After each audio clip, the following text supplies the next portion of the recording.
আজকের ভিডিওটিতে আমরা দেখব যে কোনো ব্যাংকের টাকা কিভাবে আমরা বিকাশ অ্যাকাউন্টে অ্যাড করব। অর্থাৎ যে কোনো ব্যাংক অ্যাকাউন্ট থেকে আমরা টাকা বিকাশে আনতে পারি খুবই সিম্পল ওয়েতে, এবং এই সঠিক নিয়মে আপনারা যদি আনতে পারেন আপনারা একটা বোনাসও পেয়ে যাবেন বিকাশের পক্ষ থেকে। সো আজকে আমরা দেখব কিভাবে ব্যাংক অ্যাকাউন্ট থেকে আমরা অ্যাড মানি করতে পারি। সো সঙ্গেই থাকুন, দেখতে থাকুন টেকবি প্রো, এবং চ্যানেলে নতুন হলে চ্যানেলটি সাবস্ক্রাইব করে পাশে থাকা বেল আইকনটি বাজিয়ে দিবেন এবং ভিডিওটিতে একটি লাইক করে দিবেন। সো চলুন ভিডিওটি শুরু করা যাক। তো আমরা ফার্স্ট টাইম চলে এলাম আমাদের ফোনের স্ক্রিনে, এবং এখান থেকে আমরা সরাসরি চলে আসবো বিকাশ অ্যাপসে। বিকাশ অ্যাপসে আসার পরে আপনাদের কাছে এরকম একটি ইন্টারফেস চলে আসবে। এখন এখান থেকে আপনারা যে কর্নার একটি অপশন দেখতে পাচ্ছেন, আমি মার্ক করে দিয়েছি অ্যাড মানি। অ্যাড মানিতে ক্লিক করবেন। দেন এখানে রয়েছে কার্ড টু বিকাশ এবং ব্যাংক টু বিকাশ। সো আজকে আমরা দেখাবো ব্যাংক টু বিকাশ। তো এখন আমরা এখান থেকে ব্যাংক টু বিকাশে ক্লিক করব। দেন এখানে আরও দুইটা অপশন চলে আসবে। সো ফার্স্টে রয়েছে ব্যাংক অ্যাকাউন্ট এবং সেকেন্ড নাম্বারে ইন্টারনেট ব্যাংকিং। সো আমরা ব্যাংক অ্যাকাউন্ট দিয়ে করে দেখাচ্ছি। সো আমরা ফার্স্ট টাইম ব্যাংক অ্যাকাউন্টে একটা ক্লিক করে দেব। দেন এরকম একটি অপশন চলে আসবে। এখন আমাদের ব্যাংক সিলেক্ট করতে হবে আমরা কোন ব্যাংক থেকে টাকাটা অ্যাড করব। তো এখানে আমাদের যার যে ব্যাংক থেকে টাকা আছে আমরা সেই ব্যাংক থেকেই অ্যাড মানি করতে পারবো। সেম প্রসেস, আমরা একটা প্রসেস দেখাই দিচ্ছি, আপনারা সেম ওয়েতে টাকাটা অ্যাড মানি করতে পারবেন। সো এখান থেকে আমরা সোনালী ব্যাংকটা সিলেক্ট করে দিচ্ছি। দেন আমাদের কাছে এরকম একটি ইন্টারফেস চলে আসবে। এখন নিচে দেখতে পাচ্ছেন লিঙ্ক ব্যাংক অ্যাকাউন্ট, আপনারা এই অ্যারো আইকনে একটি ক্লিক করে দিবেন। দেন এখান থেকে ইন্টার ব্যাংক অ্যাকাউন্ট নাম্বার একটি অপশন দেখতে পাচ্ছেন, এটার উপর একটা ক্লিক করে আপনার যে ব্যাংক অ্যাকাউন্ট নাম্বারটা আছে এখানে বসায় দিবেন, অথবা আপনারা এখান থেকে কপি পেস্ট করে আইনে এখানে অ্যাকাউন্ট নাম্বারটা এখানে বসায় দিয়ে এখান থেকে প্রসিডে ক্লিক করে দিবেন। দেন আপনাদের কাছে আরও একটি ইন্টারফেস চলে আসবে।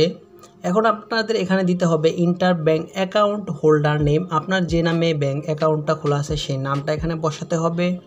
দেন এখান থেকে আপনাদের প্রসিড যে অপশনটি রয়েছে নিচে, এই অপশনটিতে ক্লিক করে দিতে হবে। দেন কিছুক্ষণ সময় প্রসেসিং করে আপনাদের কাছে এরকম একটি ইন্টারফেস চলে আসবে।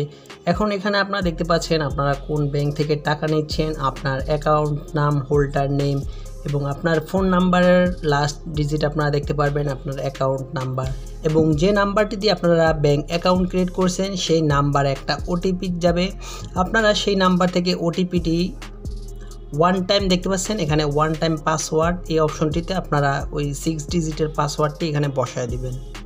সো অনেকের এই ওটিপি আসতে একটু সময় লাগে, আপনারা কিছুক্ষণ সময় ওয়েট করবেন, দেখবেন আমাদের উপরে একটা ওটিপি চলে আসছে। দেন এখান থেকে আপনারা ঠিকঠাক মতো ওটিপি বসায় দিবেন। দেন এখান থেকে আপনারা সাবমিটে ক্লিক করে দিবেন, এবং কিছুক্ষণ সময় আপনাদের লোডিং নিতে পারবে, নেটওয়ার্কের উপর ডিপেন্ড করে। কিছুক্ষণ সময় লোডিং নিলে আপনাদের কাছে এরকম একটি ইন্টারফেস চলে আসবে। সো আপনারা এখানে দেখতে পাচ্ছেন bank account has been added. So আমাদের ব্যাংক অ্যাকাউন্ট অলরেডি অ্যাড হয়ে গেছে। সো এখন আমরা এখান থেকে ব্যাগে ক্লিক করে ব্যাক হোমে চলে যাব। তো আমরা সফলভাবে আমাদের ব্যাংক অ্যাকাউন্ট বিকাশের সাথে অ্যাড করে ফেলেছি। এখন আমরা কিভাবে টাকাটা বিকাশে নিব সেটাই দেখব। তো এখন এই জন্য আমরা সরাসরি চলে যাব হোমে বিকাশের, এবং আসার পরে এখান থেকে আমরা আবার চলে আসব অ্যাড মানিতে চলে আসব। দেন এখান থেকে ব্যাংক টু বিকাশে চলে আসব।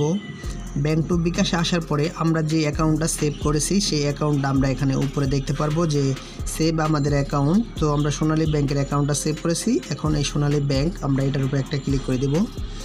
ব্যাংকের উপরে ক্লিক করলে আমাদের ব্যাংকের সকল ডিটেলসগুলি আমরা এখানে দেখতে পারবো, যে আমাদের নাম এবং অ্যাকাউন্ট নাম্বার। সো এখন আমরা এখানে এটার উপরে এখন আমরা এই ব্যাংক অ্যাকাউন্টের উপরে একটা ক্লিক করে দেব। সো এখন আমাদের টাকার পরিমাণ চাইবে, আমরা কত টাকা বিকাশ অ্যাকাউন্টে ট্রান্সফার করব। সো আমরা এখান থেকে আমাদের নির্দিষ্ট পরিমাণটা বসায় দিচ্ছি, এবং সর্বনিম্ন পরিমাণ রয়েছে দেখতে পাচ্ছেন 50 টাকা, এর নিচে আমরা লেনদেন করতে পারবো না। সো আমরা এখন এখান থেকে 50 টাকায় বসায় দিচ্ছি। বসায় দিয়ে এখান থেকে যে অ্যারো আইকন আছে আপনারা অ্যারো আইকনে ক্লিক করে দিবেন। দেন কিছুক্ষণ সময় লোডিং নিয়ে আপনাদের কাছে আরও একটি ইন্টারফেস ওপেন হবে। পূর্বের ন্যায় আপনারা এখানে দেখতে পারবেন তো অ্যামাউন্ট 50 টাকা, আর এখানে আপনাদের ব্যাংকে যে বাকি ডিটেলসগুলি আছে সেগুলি রয়েছে, আপনারা এখান থেকে আসবে। এখন এখানে আপনাদের যে ওটিপি দিতে হবে, যে নাম্বারটি দিয়ে আপনার অ্যাকাউন্ট খোলা, ওটিপি দিয়ে আপনারা এখান থেকে সাবমিট করে দিবেন। জাস্ট এতটুকুই দেখতে পাচ্ছেন উপরে আমাদের SMS চলে আসছে এবং আমাদের অ্যাকাউন্টে টাকা চলে আসছে। সো ভিউয়ার্স, এই ছিল সম্পূর্ণ ভিডিওটি। আশা করি ভিডিওটির মাধ্যমে আপনাদের অনেক হেল্প হয়েছে। এরপরে যদি আপনাদের কোনো কোয়েশ্চেন থাকে বা কোনো জায়গায় বুঝতে সমস্যা হয় নিচে কমেন্ট বক্সে অবশ্যই কমেন্ট করে জানাবেন, আমরা আপনাদের রিপ্লাই দেওয়ার চেষ্টা করব। আজ এ পর্যন্তই, দেখা হবে নতুন কোনো সময় নতুন কোনো ভিডিওতে। সে পর্যন্ত আল্লাহ হাফেজ।